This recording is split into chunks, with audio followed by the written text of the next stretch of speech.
ना क्रीम, ना मावा, ना मिल्क पाउडर और ना ही कोई कंडेंस्ड मिल्क।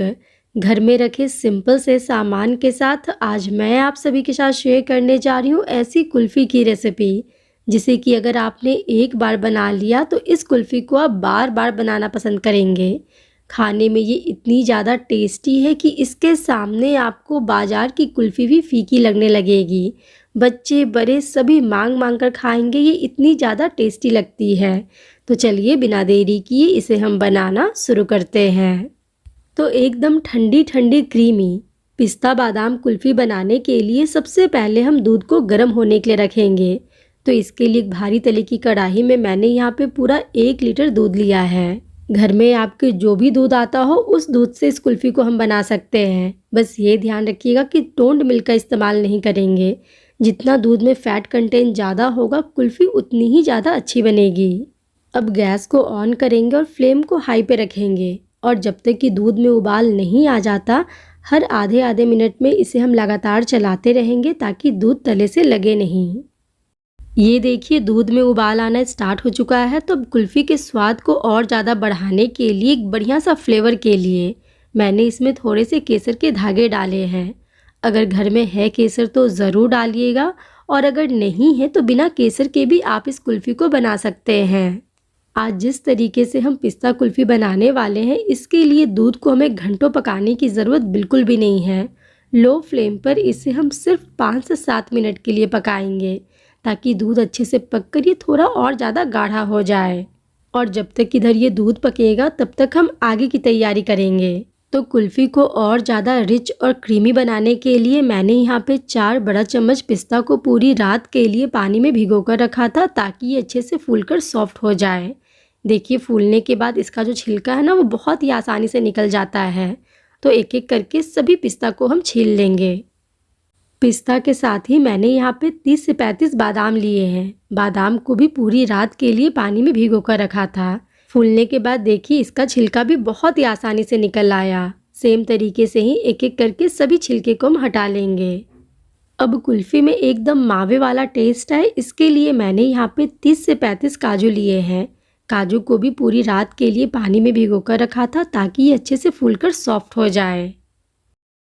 ये देखिए पिस्ता और बादाम के ऊपर जितना भी छिलका था उसे मैंने हटा दिया है और छीलने के बाद इन सभी को मैंने एक बार साफ पानी से धो लिया है।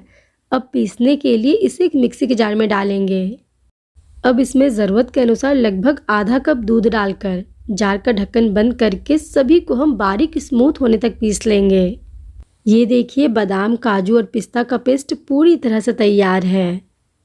इधर लो फ्लेम पर दूध को पकाते हुए मुझे यहाँ पे पूरे 7 से 8 मिनट हो चुके हैं और अब आप देखिए दूध अच्छे से पककर हल्का सा गाढ़ा हो चुका है। अब इससे ज़्यादा इसे हमें थिक करने की ज़रूरत बिल्कुल भी नहीं है। इस स्टेज पर कुल्फ़ी को मीठा करने के लिए इसमें हम आधा कप से थोड़ा कम चीनी डालेंगे। अगर आप ज़्यादा मीठा पसंद करते हैं तो 2 बड़ा चम्मच चीनी आप और डाल सकते हैं। साथ में ये जो पिस्ता, बादाम और काजू का पेस्ट हमने बनाकर रखा है ना वो इसमें डालेंगे। जार में थोड़ा सा दूध डालकर अच्छे से घोलकर मैंने इसमें डाल दिया है ताकि कुछ भी वेस्ट ना हो। अब जैसे ही चीनी मेल्ट होगा दूध की जो कंसिस्टेंसी है ना वो हल्की सी पतली हो जाएगी। लेकिन यहाँ पे आपको टेंशन लेने की ज़रूरत बिल्कुल भी नहीं है। जैसे ही दूध में उबाल आना स्टार्ट होगा काजू, बादाम और पिस्ता की वजह से बहुत ही जल्दी ये थिक होने लगता है। बस यहाँ पे ये ध्यान रखिएगा कि जब तक कि फिर से दूध में उबाल आना स्टार्ट नहीं हो जाता इसे हमें ज़्यादा देर के लिए छोड़ना बिल्कुल भी नहीं है। नहीं तो काजू बादाम डालने की वजह से दूध बहुत ही जल्दी तले से लगने लगता है। ये देखिए सिर्फ 2 से 3 मिनट में ही एक बार फिर से दूध में उबाल आने लगा है और उबाल आते ही ये जो कुल्फ़ी का मिक्सचर है वो थिक भी होने लगा है। तो अब लो फ्लेम पर इसे हम सिर्फ 4 से 5 मिनट के लिए और पकाएंगे ताकि ये मिक्सचर और ज़्यादा गाढ़ा हो जाए। बस ये ध्यान रखिएगा कि आधे आधे मिनट में इसे हम लगातार चलाते रहेंगे ताकि ये कुल्फ़ी का मिक्सचर नीचे से जले नहीं। इसे पकाते हुए मुझे यहाँ पे पूरे 5 मिनट हो चुके हैं और अब आप इसकी कंसिस्टेंसी को देखिए, ये कितना ज़्यादा थिक हो चुका है। जैसे जैसे ये ठंडा होगा ये और भी थिक हो जाएगा। तो अब इस मिक्सचर को हमें ज़्यादा गाढ़ा करने की ज़रूरत बिल्कुल भी नहीं है। कलछी के ऊपर देखिए दूध की एक अच्छी सी लेयर बन रही है, मतलब कि अब इस कुल्फ़ी के मिक्सचर की कंसिस्टेंसी एकदम परफेक्ट है। गैस को ऑफ करके इसे हम ऐसे ही छोड़ देंगे ताकि ये पूरी तरह से ठंडा होकर रूम टेम्परेचर पे आ जाए। मुझे यहाँ पे पूरे 2 से ढाई घंटे हो चुके हैं और अब ये कुल्फ़ी का मिश्रण पूरी तरह से ठंडा होकर रूम टेम्परेचर पे आ चुका है। ठंडा होने के बाद देखिए ये पहले से और भी ज़्यादा थिक हो चुका है। अब कुल्फ़ी बाजार की जैसी स्मूथ बने इसके लिए इस मिश्रण को हम हल्का सा ब्लेंड करेंगे। तो इसके लिए इसे मैंने एक मिक्सी के जार में डाला है। जार थोड़ा छोटा है तो इसे मैंने 2 बार करके बैचेस में ब्लेंड किया है। जार का ढक्कन बंद करके इसे हम सिर्फ 10 से 12 सेकंड के लिए ब्लेंड करेंगे।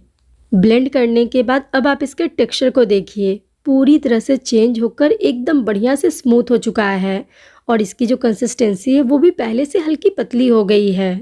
तो बस सेम तरीके से ही मैंने यहाँ पे सारे कुल्फ़ी के मिक्सचर को हल्का सा ब्लेंड कर लिया है और अब ये मिश्रण कुल्फ़ी जमाने के लिए पूरी तरह से तैयार है।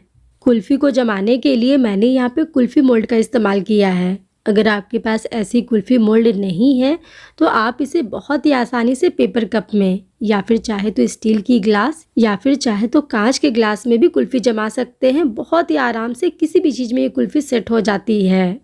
तो ये मैंने सारे मोल्ड में कुल्फ़ी के मिश्रण को जमने के लिए डाल दिया है। जो बचा हुआ मिश्रण है उसे हम पेपर कप में जमने के लिए रखेंगे। अगर आपके पास मिट्टी की कुल्हड़ या फिर छोटी छोटी मटकी है तो उसमें भी आप इसे मटका कुल्फ़ी की तरह जमा सकते हैं। अब इसमें आइस क्रिस्टल बिल्कुल भी ना बने इसके लिए इसे हम किसी भी प्लास्टिक शीट या फिर एल्युमिनियम फॉयल से अच्छे से कवर करेंगे।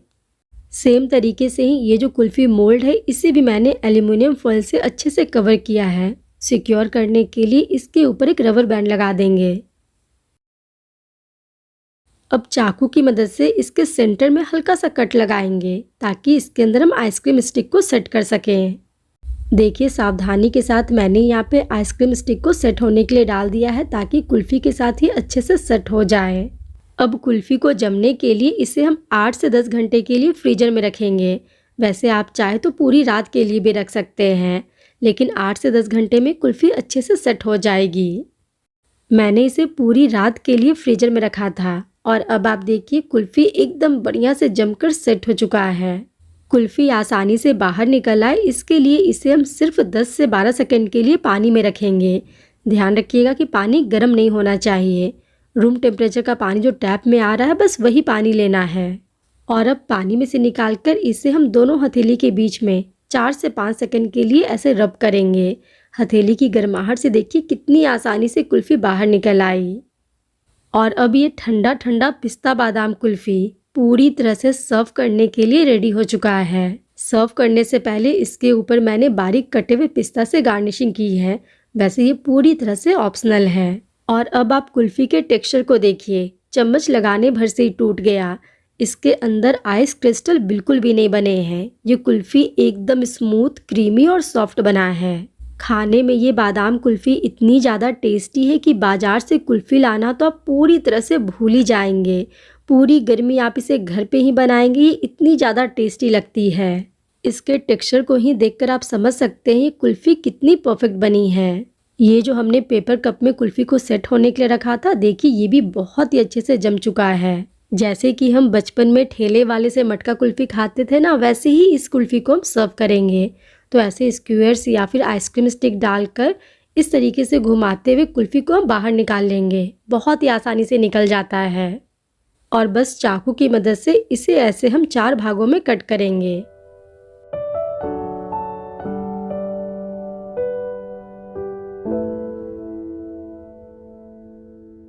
ये देखिए लग रहा है ना बचपन जैसा वो ठेले वाला कुल्फ़ी। खाने में ये बहुत ही टेस्टी है, तो ज़रूर ट्राई कीजिएगा। और ट्राई करने के बाद अगर आपको पसंद आए तो वीडियो को लाइक, शेयर और अपने चैनल शिवानीज़ किचन को सब्सक्राइब करना बिल्कुल भी ना भूलें। और अपने प्यारे प्यारे कमेंट में मुझे ज़रूर बताएं कि आपको ये रेसिपी कैसी लगी। तो चलिए फिर मिलते हैं एक नई रेसिपी के साथ नई वीडियो में। तब तक अपना खूब सारा ध्यान रखिएगा।